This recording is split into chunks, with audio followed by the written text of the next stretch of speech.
Dear student, hope you are doing well. आपकी study अच्छी चल रही होगी। और इस वीडियो में हम ऑपरेशन रिसर्च की फर्स्ट यूनिट डिस्कस कर रहे हैं। आपको पता है यहाँ पे हम दो क्वेश्चन डिस्कस करने वाले हैं। ये जो क्वेश्चन था इसके पहले वाले वीडियो में मैंने आपको दिखाया था, ये क्वेश्चंस, ये सारे क्वेश्चन दिखाए थे वैसे तो यहाँ पे हमने ये डिस्कस नहीं किया था कि नो फिजिबल सोल्यूशन क्या होता है, अनबाउंड सोल्यूशन क्या होता है। तो आज के वीडियो में हम ये क्वेश्चन को भी डिस्कस करेंगे। और इसके साथ साथ यहाँ पे एक क्वेश्चन है 2019 में पूछा गया है 7 मार्क्स में, कि ग्राफिकल मेथड से आपको यहाँ पे एक एलपीपी प्रॉब्लम दिया गया है, इसको सॉल्व करना है। इससे पहले वाले जो लेक्चर था उसमें हमने डिस्कस किया था कि आप एलपीपी प्रॉब्लम का फॉर्मूलेशन कैसे करोगे। अगर आपको स्टेटमेंट्स दिए गए हैं तो आप कैसे उसको फॉर्मुलेट करोगे। आज के वीडियो में हम डिस्कस करेंगे कि अगर आपको प्रॉब्लम दिया गया है तो कैसे आप उसको सॉल्व करोगे। Very simple. तो कई सारे मेथड इससे पहले मैंने आपको बताए थे, जैसे सिंप्लेक्स बताए थे, बिग एम बताया था, ग्राफिकल बताया था। तो आज हम ग्राफिकल को डिटेल में समझने की कोशिश करेंगे कि ग्राफिकल मेथड से किसी प्रॉब्लम का सॉल्यूशन हम कैसे फाइंड आउट करते हैं। तो चलिए आगे बढ़ते हैं। ये सारे क्वेश्चंस आप अपने असाइनमेंट की तरह ले लेना इसको। जैसे जैसे मैं ग्राफिकल का पढ़ाऊंगा, जो भी ग्राफिकल के क्वेश्चंस है, जैसे यहाँ पे भी एक ग्राफिकल का क्वेश्चन है, इसको आप सॉल्व कर लेना। इसके अलावा भी ग्राफिकल के जो क्वेश्चंस होंगे आपको मिलेंगे बुक से, थोड़ा प्रैक्टिस कर लेना ताकि आपकी कमांड उस पर अच्छी हो जाए।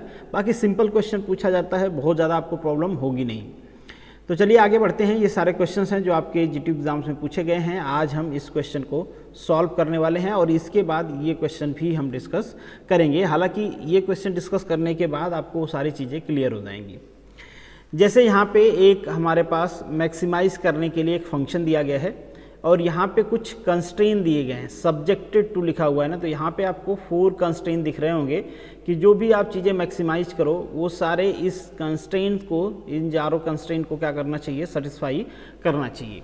तो हमको क्या करना होता है ग्राफिकल मेथड में, सिंपली ये जो कंस्ट्रेन दिए गए होते हैं इनको एक्स वाई प्लेन में ड्रॉ करना होता है। बहुत ही सिंपल। तो हम क्या करते हैं, एक एक्स वाई प्लेन यहाँ पे एक कोऑर्डिनेट ड्रॉ कर लेते हैं। तो ये हमारी कोऑर्डिनेट हो गई, ठीक है, ये हमारी कोऑर्डिनेट एक्सिस हो गई। आप किसी को भी कुछ भी ले सकते हो, ये आपकी मर्जी है। क्योंकि ये एक्स एक्सिस है तो चलो हम एक्स एक्सिस को क्या ले लेते हैं, x1 ले लेते हैं। तो ये x1 है, इस साइड में इंक्रीज करेगा और इसको हम ले लेते हैं x2। कोई बाउंडेशन नहीं होता है, आप किसी को भी x1 x2 ले सकते हो, that is not a problem. ठीक है, सिंपल इक्वेशंस हैं, आपको इक्वेशन सॉल्व करनी है। अब हम बात करते हैं कि जो हमारा क्वेश्चन, जो हमारा कंस्ट्रेन 1 है, इस कंस्ट्रेन को, अगर इस लाइन को हमको इस पे ड्रॉ करनी है तो कैसे करेंगे। आपको पॉइंट्स चाहिए, कोऑर्डिनेट्स चाहिए और ऐसे कोऑर्डिनेट्स चाहिए जो बेसिकली इस लाइन को सेटिस्फाई करते हों। तो वेरी सिंपल, अभी के लिए हम इक्वालिटी का साइन यहाँ पे लगा के अपने मर्जी से कोई से 2 वेरिएबल्स यहाँ पे x1 x2 की वैल्यू सब्स्टिट्यूट करके रख लेते हैं। तो सबसे आसान कौन सा होता है रखना, चलो इसको हम 0 कर देते हैं। x1 को 0 रख देंगे तो पहला हमको मिल जाएगा कोऑर्डिनेट x1 इक्वल टू 0, ये 0 हो गया आपका। तो यहाँ से x2 इक्वल टू क्या आ जाएगा, 4 इधर आके डिवाइड हो जाएगा तो x2 इक्वल टू आपको मिल जाएगा 50। ये हमको फर्स्ट कोऑर्डिनेट मिल गया। सेकेंड कोऑर्डिनेट के लिए चलिए हम x2 को 0 कर देते हैं, क्योंकि आपको 2 कोऑर्डिनेट चाहिए ड्रॉ करने के लिए। तो x2 को 0 कर देते हैं, x2 0 हो जाएगा, ये इधर आके डिवाइड हो जाएगा तो ये हो जाएगा आपका 40 और ये हो जाएगा आपका 0। Very simple. समझ में आ रहा होगा आप लोगों को क्यों हम ऐसा कर रहे हैं, क्योंकि इस लाइन को हमको ड्रॉ करना है। आपके पास कोई और तरीका हो ड्रॉ करने का, आप ड्रॉ कर सकते हो। x1 x2 की कोई सी वैल्यू जो इस इक्वेशन को सेटिस्फाई करती हो वो वैल्यू ले लो, आप लाइन ड्रॉ हो जाएगी। Very simple is that. मैंने यहाँ पे 2 एक्सट्रीम वैल्यूज ले लिए हैं क्योंकि ड्रॉ ही करना है, इससे ज़्यादा तो कुछ करना नहीं है, तो ड्रॉ कर लेते हैं, क्या फ़र्क पड़ता है। चलिए इसी तरीके से सेकेंड कंस्ट्रेंट के लिए हम वैल्यू ले लेते हैं। यहाँ पे भी मैं 2 एक्सट्रीम वैल्यू लूंगा। तो चलिए x1 को हम यहाँ पे 0 सब्स्टिट्यूट कर देते हैं। एक्सट्रीम इसलिए ले रहे हैं क्योंकि आसान होता है सॉल्व करना, एक वेरिएबल आसानी से 0 हो गया, दूसरे की वैल्यू फाइंड आउट कर लेंगे। चलिए इसको 0 सब्स्टिट्यूट कर देते हैं, इसकी वैल्यू क्या आ जाएगी, 30 आ जाएगी। तो ये 0 एंड 30 हो गया। एंड सेकेंड वन, अगर इसको 0 सब्स्टिट्यूट कर देंगे तो ये तो 0 हो गया, 3 इधर आके डिवाइड हो जाएगा तो 50 आ जाएगी। तो this one is 50 and 0। Very simple. Next चलिए, अब नेक्स्ट जो थर्ड इक्वेशन है इसके लिए ड्रॉ कर लेते हैं कोऑर्डिनेट्स क्या क्या होंगी। अगेन इसको हम 0 कर देते हैं, इधर आके डिवाइड हो जाएगा तो ये क्या हो जाएगा, 0 and 25। Very simple. Next one is that, अगर इसको हम 0 कर देते हैं, ये इधर आके डिवाइड हो जाएगा तो 20 हो जाएगा। तो दैट्स मीन कि हमारा ये 20 हो गया एंड ये 0 हो गया। Very simple. यहाँ पे भी कंस्ट्रेंट ड्रॉ कर लेते हैं, ये आपकी वैल्यू हो गई। Very simple. यहाँ पे भी अगेन सेम चीज़, इसको 0 सब्स्टिट्यूट कर देते हैं, इसकी वैल्यू कितना हो जाएगी, 2 आ जाएगा 20। तो that's mean 0 and 20। Next constraint क्या हो जाएगा आपका, यहाँ पे अगेन हम 0 सब्स्टिट्यूट कर देते हैं, तो ये क्या हो जाएगा, x1 की वैल्यू हो जाएगी 10 और इसकी वैल्यू हो जाएगी 0, तो दिस इज 10 एंड 0। तो ये आपको कोऑर्डिनेट्स पता चल गए। और यहाँ पे ये कंस्ट्रेंट दिया गया है कि जो भी वैल्यू है आपकी x1 x2 की वो 0 या 0 से बड़ी होनी चाहिए, मतलब आपको नेगेटिव वैल्यूज़ नहीं लेनी है इन सिंपल। अगर कहीं पे हम सॉल्व कर रहे हैं नेगेटिव वैल्यू आ रही है तो वो हमको नहीं लेनी है। चलिए थोड़ा सा कलर चेंज कर लेते हैं, क्योंकि अब हमको ड्रॉ करना है लाइन, तो आपको कन्फ्यूज़न ना हो। चलिए अगेन मैंने रेड कलर ले लिया, चलिए ब्लैक वाला ले लेते हैं, ठीक है। लाइन 1 को ड्रॉ करते हैं, पॉइंट्स ड्रॉ कर लेते हैं। पहला क्या है, x1 0 है, 50 है, तो यहाँ पे हम पॉइंट ले लेते हैं। सबसे बड़ी वैल्यू क्या है, 50 है ना सब में, तो चलिए यहाँ पे एकदम अपर लाइन पे हम क्या ले लेते हैं, 50। तो ये हमारा जो पॉइंट होगा दैट इज़ 0 एंड 50, कोई कन्फ्यूज़न नहीं है आपको। सेकेंड क्या है, 40 एंड 0, तो यहाँ पे क्या हो जाएगा, x2 0 हो जाएगा। इस वाली लाइन की हम बात कर रहे हैं, x1 कोऑर्डिनेट की बात कर रहे हैं, तो चलिए इसको हम 40 ले लेते हैं। तो ये पॉइंट 40 ले लेते हैं, थोड़ा सा कम रखते हैं ताकि देखने में हमारा ग्राफ ठीक लगे, ठीक है। तो ये हमारा पॉइंट हो गया दैट इज़ 4 0 एंड 0, ठीक है। अब इस लाइन को हम ड्रॉ कर लेते हैं, इन दोनों पॉइंट को आपको मिलाना है, बहुत ही सिंपल। क्योंकि लाइन ड्रॉ करनी है तो हमने क्या किया, थोड़ा सा आप स्केल से मिला लेना, कोई प्रॉब्लम वाली बात नहीं है। ये हमने इसको मिला लिया। अब हमको देखना है कि यहाँ पे कंस्ट्रेंट क्या दिया है, लेस आर इक्वल टू दिया है ना, तो मतलब क्या है कि जो भी वैल्यू यहाँ पे होनी चाहिए इस लाइन पे, मतलब जो भी लाइन का डायरेक्शन जो भी वैल्यूज होनी चाहिए इसके अंदर वाली होनी चाहिए ना, इससे बाहर वाली नहीं होनी चाहिए, क्योंकि लेस और इक्वल टू साइन दिया है। तो चलिए कर देते हैं लेस और इक्वल टू, मतलब हम अपने ग्राफ को इस साइड मोड़ देते हैं, नहीं, ठीक है। अब इसके नीचे वाली कोई सी वैल्यू ले सकते हो, इस लाइन पे जो वैल्यू है वो भी ले सकते हो क्योंकि इक्वल टू की साइन है, और इससे नीचे वाली वैल्यूज ले सकते हो जो भी इसको सेटिस्फाई करते हैं इस लाइन को, इससे ऊपर वाली वैल्यू आप नहीं ले सकते, ठीक है। तो ये हमने एक लाइन ड्रॉ कर लिया। चलिए दूसरी लाइन ड्रॉ करने के लिए कलर चेंज कर लेते हैं, दूसरा कलर ले लिया हमने। सेकेंड वाली लाइन को ड्रॉ करते हैं, सेकेंड वाली लाइन पे 0 एंड 30, तो चलिए 50 से नीचे कर लेते हैं, ये आपका पॉइंट हो जाएगा 0 एंड 30, आई होप सो। थोड़ा सा नीचे ये कर लेते हैं, ये वाला पॉइंट, ठीक है। तो ये आपका पॉइंट है 0 एंड 30, ठीक है। तो दिस इज 0 एंड 30, और ये पॉइंट है 50 एंड 0, तो ये थोड़ा सा ज़्यादा चला जाएगा, ये हो गया आपका पॉइंट 50, तो ये हो जाएगा आपका पॉइंट 50 एंड 0, ठीक है। अब ये आपका पॉइंट था, एक पॉइंट था और एक ये पॉइंट हो गया। अब इस लाइन को आपको ड्रॉ कर लेना है, आप स्केल से ड्रॉ कर लेना, मेरी थोड़ी टेढ़ी मेढ़ी होगी तो आप समझ लेना, कोई प्रॉब्लम वाली बात नहीं है। अगेन देखिए ये क्या कह रहे हैं, लेस और इक्वल टू और ग्रेटर इक्वल टू, तो ये भी कह रहे हैं लेस और इक्वल टू, तो अगेन हमने क्या किया, इसको इस साइड में फोल्ड कर लिया, ठीक है। चलिए नेक्स्ट लाइन को ड्रॉ करते हैं। नेक्स्ट लाइन कर रहे हैं 0 25, तो 30 से तो नीचे ही रहेगा ना, तो ये वाला पॉइंट हो जाएगा आपका 0 एंड 25। ये चेंज कर लेते हैं, कलर अलग रहेगा तो आपको समझ में आएगा, तो ये कलर ले लेते हैं। तो ये लाइन हो गई आपकी 0 एंड 25, ठीक है। चलिए इसको इरेज कर लेते हैं, कन्फ्यूजन हो रहा है, एक पे एक ओवरलैपिंग हो गई, तो इसको इरेज कर लेते हैं और फिर से लिख लेते हैं क्या है आपका पॉइंट 0 एंड 25, ठीक है। 0 एंड 25, उम्मीद कर रहा हूँ आपको दिख रहा होगा, ठीक है। सेकेंड जो पॉइंट है आपका 20 एंड 0, तो 40 के हाफ पे ले लेते हैं, थोड़ा सा रिजनेबल दिखेगा, तो 20 एंड 0, ठीक है। अब क्या करो, आपको ये लाइन ड्रॉ कर लेनी है, वेरी गुड, ये लाइन ड्रॉ कर लिया हमने। थोड़ा सा एक्सटेंड मैं इसलिए कर रहा हूँ ताकि आपको डायरेक्शन दिख पाए। यहाँ पे क्या है नोटिफिकेशन, ये कह रहे हैं ये ग्रेटर देन, तो ग्रेटर देन मीन्स कि हम कुछ इस साइड की, अब इससे बड़ी वैल्यू लेनी है ना, यहाँ पे इधर वाली वैल्यू नहीं ले सकते क्योंकि ये बोल रहे हैं कि इससे बड़ी वाली वैल्यू, तो इधर वाली वैल्यू आपको लेनी है, वेरी सिंपल। चलिए अब जो लास्ट लाइन है उसको ड्रॉ कर लेते हैं। लास्ट लाइन कह रहे हैं 0 20, तो ये छोटा रहेगा, इससे अगेन कलर चेंज कर लेते हैं ताकि आपको कन्फ्यूज़न नहीं हो। तो अगेन चेंज कर लिया हमने, ये पॉइंट ले लेते हैं, कितना है 0 20, ठीक है, 0 एंड 20। सेकेंड पॉइंट है आपका 10 एंड 0, तो ये कुछ इधर आ जाएगा 20 का हाफ, तो ये हो जाएगा 10 एंड 0। अगेन इन दोनों को हम मिला लेते हैं और थोड़ी सी एक्सटेंड कर लेते हैं। एक्सटेंड करने का पर्पज़ आपको बता दिया मैंने। अगेन इन्होंने कहा है कि इससे बड़ी वैल्यू आपको लेनी है, इससे छोटी वैल्यू नहीं लेनी है। छोटी वैल्यू रहेगा तो टूवर्ड ओरिजिन रहेगा, क्योंकि ओरिजिन से जैसे आप बाहर जाओगे वैल्यू बढ़ेगी, तो छोटी वैल्यू कहेगा तो हम टूवर्ड ओरिजिन आएंगे, अगर बड़ी वैल्यू उससे कहेगा तो हम ओरिजिन से अवे जाएंगे, तभी तो बड़ी वैल्यू आपको मिलेगी। वेरी सिंपल इज दैट ना, बेसिक मैथमेटिक्स है। उम्मीद करता हूँ कोऑर्डिनेट्स आप लोगों ने पढ़े होंगे क्लास 11 12 में अच्छी तरीके से, कोई आपको प्रॉब्लम हो नहीं रही होगी, और चूँकि आप इंजीनियरिंग के स्टूडेंट हो तो मैथ में प्रॉब्लम होनी नहीं चाहिए, ठीक है। अब हमको क्या करना है, अब हमको फाइंड आउट करना है वो कॉमन एरिया इन सारे कंस्ट्रेंट, जो कि हमारा जो इक्वेशन है, जो हमारा ऑब्जेक्टिव है, ऑब्जेक्टिव को सारे कंस्ट्रेंट को सेटिस्फाई करना है। तो यहाँ पे सारे कंस्ट्रेंट को हमने ड्रॉ कर लिया है। अब हमको फाइंड आउट करना है वो कॉमन एरिया जो सारे कंस्ट्रेंट को सेटिस्फाई कर रही हो। तो देखिए ये वाली कह रही है कि इससे बड़ा लेना है, मतलब ये वाली नहीं ले सकते, इससे बड़ा लेना मतलब ये भी ले सकते हो, ठीक है, ये भी ले सकते हैं। और ये दोनों कह रहे हैं कि छोटा लेना, इससे कम, तो डेफिनेटली ये उसमें आ रहा है, ये वाली एरिया जो मैं आपको दिखा रहा हूँ ये वाली।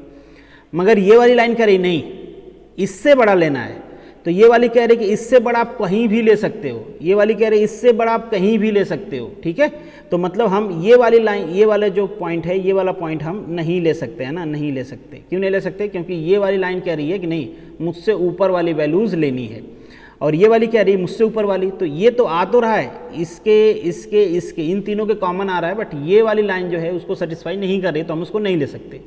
अब अगर हम इससे ऊपर वाली लें तो ये वाली तो ऑलरेडी कह रही है कि मुझसे बड़ा चाहे जो मर्जी वो ले लो। अब ये वाली ऊपर वाली ले लें, ये वाला जो एरिया आपको दिख रहा है, तो ये वाली एरिया में ये भी कह रहे हैं मुझसे नीचे वाला, तो डेफिनेटली ये वाली जो एरिया इससे नीचे, ये कह रहे हैं मुझसे नीचे वाला, तो ये वाली एरिया इनके नीचे है। तो बहुत ही सिंपल, अब हम क्या कर लें कि अब हमको जो एरिया यहाँ पे आपको दिख रही होगी, थोड़ा सा कलर चेंज कर लेता हूँ मैं, कौन सी एरिया कॉमन आ रही है हम वही फाइंड आउट करने की कोशिश कर रहे हैं। तो आपको दिख रहा होगा कि यहाँ पे जो एरिया कॉमन है दैट इज़, एक मिनट मेरा मार्कर ऐसा हो गया कि पॉइंटर ही नहीं दिख रहा है, ठीक है, तो दूसरा कलर लेते हैं। ये कलर का जो है पॉइंटर वो ठीक नहीं है, दिख नहीं रहा है, ठीक है। तो ये चलो ये वाली ले लेते हैं, ये वाली एरिया है, ये वाली दिख रहा है ना, देखो इस लाइन के ऊपर मैं ले रहा हूँ, इस लाइन के ऊपर, इस वाली लाइन के ऊपर, सारे कंस्ट्रेंट सेटिस्फाई कर रहे हैं, इन दोनों कंस्ट्रेंट कर रहे हैं, इन दोनों से लोअर ले रहा हूँ मैं, देखो सारे कंस्ट्रेंट सेटिस्फाई कर रहे हैं, कोई प्रॉब्लम वाली बात है नहीं है। देखना है आपको ध्यान से कि कॉमन एरिया कौन है, ठीक है, इसका कोई लॉजिक नहीं है, सिंपल आपको कॉमन एरिया फाइंड आउट करना है। अब देखो ये वाली लाइन कह रही कि ये वाली एरिया भी ले सकते हो, बट ये ब्लैक वाली लाइन कह रही नहीं ये वाली नहीं ले सकते, मुझसे नीचे वाली लेनी है, तो हम इन दोनों की कॉमन वाली लेंगे, इससे नीचे वाली ही लेंगे, ठीक है। समझ में आ गया? तो मैं थोड़ा सा इसको हैस्ट कर देता हूँ। तो अभी के लिए जो आपका सोल्यूशन है, आपको पता चल गया होगा कि जो यहाँ पे हैचिंग वाली एरिया है, ये है आपका कॉमन एरिया जो सारे कंस्ट्रेंट को सेटिस्फाई कर रही है। समझ में आया आपको? सारे कंस्ट्रेंट को ये वाली एरिया सेटिस्फाई कर रही है, तो ये है हमारी सोल्यूशन वाली एरिया, ठीक है, ये है हमारा सोल्यूशन। अब आप कहोगे कि सोल्यूशन ऐसे दिखाना है, नहीं जी, अभी एक स्टेप बचा हुआ है। अब आपको देखना है कि वो कौन कौन से पॉइंट्स हैं, कौन कौन से कोऑर्डिनेट हैं जिस पे हम इसकी वैल्यू मैक्सिमम फाइंड आउट कर सकते हैं। मैक्सिमम इन द सेंस कि एक पे ही रह सकता है, एक से ज़्यादा पे भी हो सकता है, बट आपको ऑप्टिमम वैल्यू फाइंड आउट करना है इसका मैक्सिमम। तो जितने भी पॉइंट्स यहाँ पे फिजिबल हैं, सारे पॉइंट्स को हम नोट डाउन कर लेते हैं। सबसे ऊपर ये वाला पॉइंट है, देख लेते हैं कितना है, 0 और 30 वाला कोऑर्डिनेट सेटिस्फाई कर रहा है। चलिए, इससे नीचे वाला पॉइंट ये है, 0 और 25 वाला कोऑर्डिनेट सेटिस्फाई कर रहा है, 0 और 25। चलिए अब इधर आ जाते हैं, कौन सा आपका ये वाला पॉइंट कौन सा है, ये वाला पॉइंट है आपका 40 और 0 वाला, ठीक है। तो ये ले लेते हैं 40 और 0, ये वाला हमने ले लिया। और ये वाला पॉइंट कौन सा है आपका, 20 और 0, तो ये ले लेते हैं हम 20 और 0, ठीक है। तो क्या इन सब पे ऑब्जेक्टिव, जो हमारा ऑब्जेक्टिव फंक्शन उसकी वैल्यू फाइंड आउट कर लेंगे, काम खत्म हो जाएगा? नहीं जी, खत्म नहीं हो जाएगा, इन सब पे फाइंड आउट कर लेना। एक और पॉइंट आपको दिख रहा है ये वाला, ये भी तो कॉमन पॉइंट है, ये भी तो कॉमन कोऑर्डिनेट है, ठीक है, ये भी तो सोल्यूशन के अंदर है, ठीक है। तो इसकी वैल्यू कैसे फाइंड आउट करें, आप देख लो, ये लाइन पहली वाली और दूसरी वाली लाइन जहाँ पे कोइंसाइड कर रही हैं, ये वो वाला पॉइंट है। तो अब आपको क्या करना होगा, इस वाली लाइन को इस वाली लाइन से आपको x1 x2 की वैल्यू सेटिस्फाई करना होगा। सिंपल, दो इक्वेशन हैं, दो अननोन है, वैल्यू फाइंड आउट कर सकते हो सिंपल। इसमें 3 का मल्टीप्लाई कर दो, इस वाले में 5 का मल्टीप्लाई कर दो, माइनस कर दो, ये वाला कट जाएगा, x2 की वैल्यू यहाँ से आ जाएगी। तो उम्मीद करता हूँ ये मैं सॉल्व नहीं कर रहा हूँ, आप सॉल्व कर लोगे। तो यहाँ से जब आप इसको सॉल्व करोगे, बहुत ही सिंपल है, तो सॉल्व करोगे तो ये आ जाएगा कुछ 50, देख लो ना, ये कैंसिल आउट हो जाएगा यार, ये 50 आ जाएगा, और इसमें आपने 5 का मल्टीप्लाई किया है, इसमें आपने 3 का मल्टीप्लाई किया है, ठीक है, माइनस साइन है, तो इसमें 5 का, इसमें आपने 3 का किया तो ये 12 हो जाएगा, इसमें आपने किसका किया है, 5 का किया है तो 25 हो जाएगा, तो माइनस हो जाएगा, तो कितना आ जाएगा 30, ठीक है, बहुत ही सिंपल। और ये दोनों माइनस हो जाएंगे, 600 और ये 750, तो कितना आ जाएगा 150। सिंपल कैलकुलेशन है, इसलिए मैं आपको बता नहीं रहा हूँ, आप कर लेना, बहुत ही सिंपल है। तो यहाँ से वैल्यू आपको आ जाएगी कितना, 11.5। अब एक वैल्यू आ गई, इसकी वैल्यू आप इसमें या इसमें किसी में भी सब्स्टिट्यूट कर दो तो x1 की वैल्यू आ जाएगी। सब्स्टिट्यूट कर दो भाई, किसी में आप सब्स्टिट्यूट कर दो तो वैल्यू आपको इजीली मिल जाएगी। कितना मिलेगी x1 की वैल्यू, दैट इज 30.75 या कुछ 76 जो भी मिल जाए, तो इसके आसपास मिलेगी। मैं 7 ले लेता हूँ, ठीक है। आप देख लेना कितने के आसपास आ रही है, बस इन दोनों को कैलसी से सॉल्व कर लेना, आप इजीली सॉल्व कर सकते हो। तो मतलब यहाँ वाले जो कोऑर्डिनेट है उसकी वैल्यू है, x1 की वैल्यू है 30.7 एंड x2 की वैल्यू है 11.5। ये दोनों वैल्यू आपको पता चल गई। अब यहाँ पे एक कोऑर्डिनेट हमको और मिल गया, दैट इज 30.7 डैश 11.5, ठीक है। तो ये दो कोऑर्डिनेट आपको मिल गए, ये इतने सारे कोऑर्डिनेट हैं। अब आपको देख के ही पता चल रहा होगा यहाँ पे कि किस कोऑर्डिनेट को रखोगे तो आपको मैक्सिमम वैल्यू मिलेगी।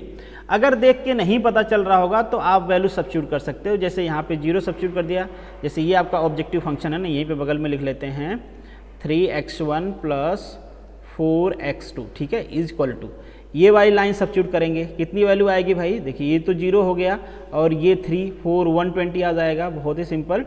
ये वाली सब्स्टिट्यूट करेंगे, ये 0 हो गया, अब ये कितना है भाई, ये 25 है, 25 4 ये कितना हो जाएगा, 100 हो जाएगा। चलिए ये वाली लाइन यहाँ पे सब्स्टिट्यूट करेंगे, ये 0 हो गया, ये 40 है तो कितना हो जाएगा 120। ये वाली लाइन यहाँ पे सब्स्टिट्यूट करेंगे, ये 20 था ना 20, तो ये 20 यहाँ पे सब्स्टिट्यूट कर देंगे तो ये कितना हो जाएगा 6 हो जाएगा, तो 60 हो जाएगा, और ये तो 0 हो जाएगा, तो ये हो गया आपका 60। अब इसको सब्स्टिट्यूट करो, इसको भी कर लो, 30 ये कुछ 90 के आसपास आएगा, 92 के आसपास, और ये कुछ 55 के आसपास आएगा, 55 से कम ही आएगा, ठीक है। तो ये कुछ 55, ये 92, तो मतलब 140 के आसपास हम ले लेते हैं, ठीक है। आप कर लेना कैलकुलेशन एग्जैक्ट कितना आ रहा है, बट मैं ये कह रहा हूँ कि इन सबसे ज़्यादा आएगा। तो अभी के लिए जो आपका मैक्सिमम वैल्यू होगी x1 और x2 की, दैट इज़ 13.7 एंड 11.5। बहुत ही सिंपल, पता चल गया होगा आप लोगों को, कोई डाउट तो होगा नहीं। तो ये हो गई आपकी वैल्यू।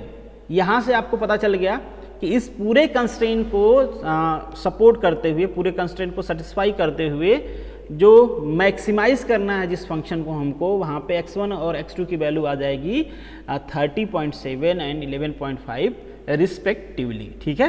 कोई डाउट नहीं होना चाहिए आप लोगों को, ठीक है। तो यहाँ पे मैं वैल्यू भी लिख देता हूँ, मैक्सिमम z कितनी वैल्यू दिया गया है, 3x1 plus 4x2, value is x1 is equal to that is 30.7। ये फाइंड आउट कर लेना आप, थोड़ा बहुत हो सकता है चेंजेज हो क्योंकि मैंने डायरेक्टली ऐसे किया हुआ है।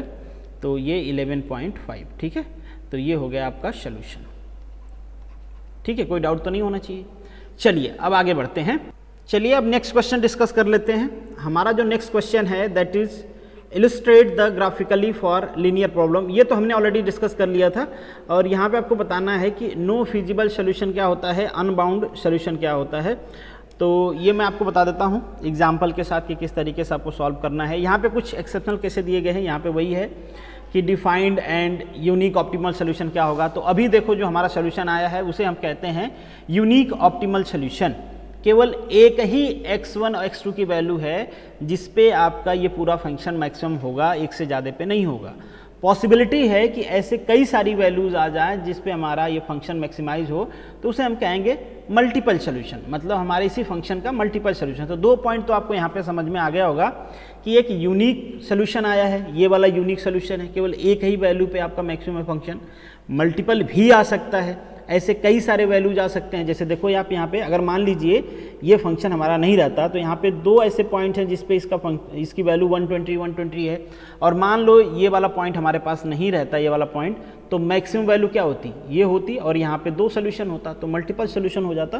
तो इस तरीके से चांसेस रहता है कि आपको मल्टीपल सोल्यूशन भी मिले, यूनिक सोल्यूशन भी मिले। तो मल्टीपल और यूनिक की बात आप समझ में आ गई होगी। तो यहाँ पे यूनिक पता चल गया आपको। तो अब हम डिस्कस करते हैं कि इनफाइनाइट नंबर ऑफ सोल्यूशन क्या होता है, अनबाउंड सोल्यूशन क्या होता है, और नो फिजिबल सोल्यूशन क्या होता है, ठीक है। ये 3 केस हम डिस्कस करते हैं। Infinite number of optimal solution, मतलब एक से ज़्यादा वैल्यूज़ पे, बहुत सारे वैल्यूज़ पे जो आप काउंट नहीं कर सकते हो, आपका जो फंक्शन है वो मैक्सिमम होगा, ठीक है। अनबाउंड सोल्यूशन क्या होता है और नो फिजिबल सोल्यूशन क्या होता है, ये मैं आपको एक एग्जाम्पल के साथ ड्रॉ करके दिखा देता हूँ। सपोज मैं अपने मर्जी से एग्जांपल ले रहा हूँ। सपोज करिए कि हम दो यहाँ पे कंस्ट्रेंट ले लेते हैं, एक कोई इक्वेशन ले लेते हैं। सपोज करिए कि हमारा z है, z इक्वल टू हम ले लेते हैं 3x1 प्लस 8x2।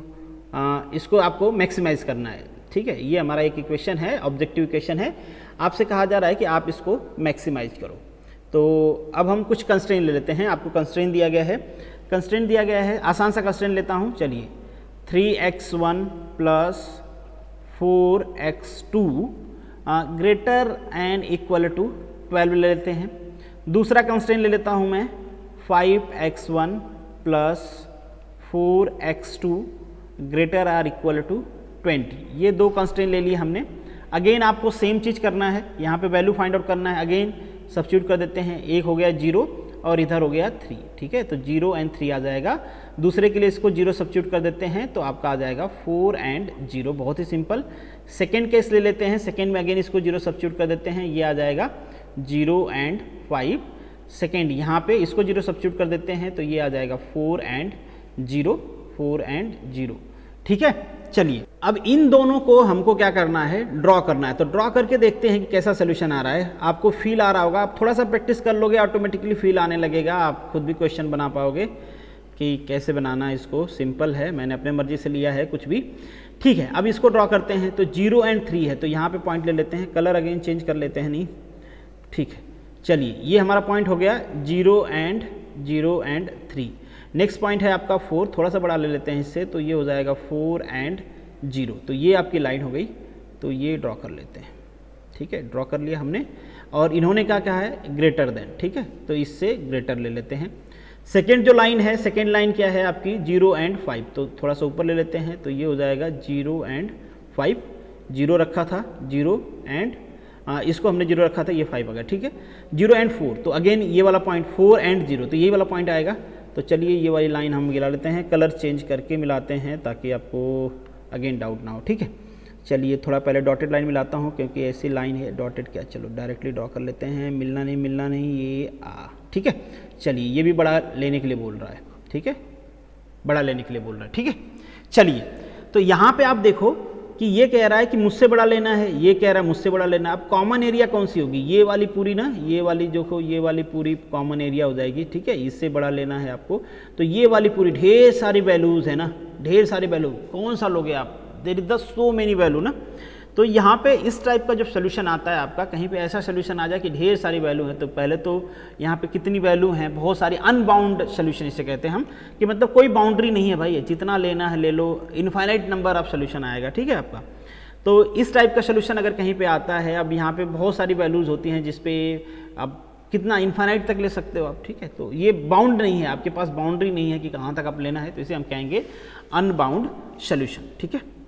नेक्स्ट जो आपका एग्जांपल हम लेते हैं, इसमें थोड़ा सा चेंज कर देते हैं कि ताकि कोई सोल्यूशन ही ना आए।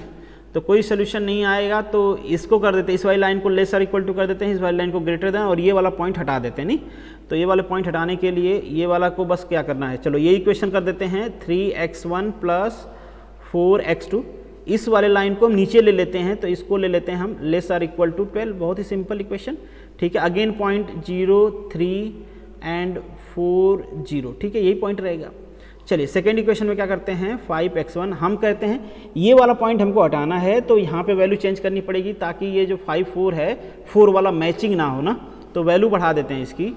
तो plus 4x2 greater or equal to, ये कॉमन वैल्यू कौन सी आ जाएगी, 40 आ जाएगी ना, इसके बाद चलो 40 ले लेते हैं, कोई बात नहीं, दोनों ईजिली डिवाइड हो जाएगा। तो बस अब यहाँ पे भी आपको वैल्यू वही लिखनी है, 0 और वैल्यू सब्स्टिट्यूट करनी है, तो यहाँ पे अगेन इसको 0 कर देंगे, तो ये वैल्यू तो 0 आ गई, और इसकी वैल्यू कितनी आ जाएगी, इधर आ जाएगा ये 10, एंड नेक्स्ट वन क्या हो जाएगा, अगर आप इसको 0 सब्स्टिट्यूट करोगे तो ये 5, तो ये कितना हो जाएगा, 8 हो जाएगा, तो दिस इज 8 एंड 0। तो अगेन आपको क्या करना है, वही लाइन ड्रॉ कर लेना, थोड़ा सा जल्दी करते हैं, नहीं तो ये लाइन ड्रॉ कर लिया आपने, थोड़ी टेढ़ी मेढ़ी लाइन बन गई है, x2 हो गया, ये x1 हो गया। अगेन कलर थोड़ा सा चेंज करते हैं। चलिए पहला पॉइंट क्या है, 0, पहली लाइन तो यही है, पहली वाली यही वाली लाइन है, तो हम क्या कर लेते हैं, यहाँ पे ये लाइन है 0 एंड 3, और ये वाली लाइन है दैट इज़ 4 एंड 0। बस कंस्ट्रेंट चेंज हुआ है, पहले ये ग्रेटर देन बता रहे थे, अब ये कह रहे हैं कि मैं लेस देन में आऊँगा, ठीक है, दूसरी लाइन क्या है 0 एंड 10, तो यहाँ पे चलो 10 ले लेते हैं, हालांकि 3 है, थोड़ा डिफरेंस मेंटेन करके आप एग्जाम में ड्रॉ करना, ताकि प्रोपोर्शन अगर आप मेंटेन करोगे तो लाइन थोड़ी आपकी सही दिखेगी, ठीक है, ग्राफ भी सही दिखेगा। हालांकि मेजर करके नहीं करोगे तो चलेगा, बट प्रोपोर्शन मेंटेन करना है, ऐसा नहीं जैसे मेरे जैसे कि इतनी डिस्टेंस को 3 कहेंगे और इस बीच वाली डिस्टेंस को 7 कह देंगे, इस तरीके से नहीं। ठीक है, चलिए कोई बात नहीं। ये पॉइंट है आपका 0 एंड 10 और नेक्स्ट पॉइंट है आपका 0 एंड 8, तो यहाँ पे ले लेते, सॉरी 8 एंड 0, तो ये वाली लाइन ड्रॉ कर लेते हैं। देखिए ये वाली लाइन, और ये कह रहे हैं कि मुझसे बड़ा लेना है, ये कह रहे हैं कि मुझसे बड़ा लेना है। देखो ये कह रहे हैं ग्रेटर देन लेना है, ये कह रहे हैं लेस देन लेना है। अब ये भाई साहब कह रहे हैं कि मैं इधर वाली वैल्यू लूँगा, ये भाई साहब कह रहे हैं मैं तो इधर वाली वैल्यू लूँगा। अब इनमें से कोई वैल्यू कॉमन आ रही है क्या? नहीं आ रही है ना। कोई फिजिबल सोल्यूशन दिख रहा है इस वाले इक्वेशन का? कोई भी ऐसी वैल्यू है जो इसको ऑप्टिमाइज़ कर पाएगी? नहीं, कोई ऐसी वैल्यू नहीं है जो इसको ऑप्टिमाइज़ कर पाएगी और इन दोनों कंस्ट्रेंट को सेटिस्फाई कर पाएगी, तो इसे हम कहते हैं नो फिजिबल सोल्यूशन।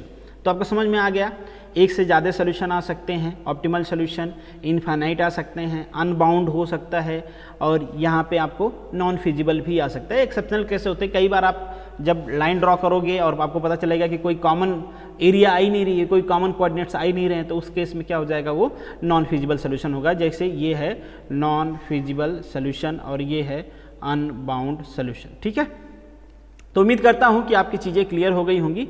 अब ये इंड है, चलिए मिलेंगे नेक्स्ट वीडियो में।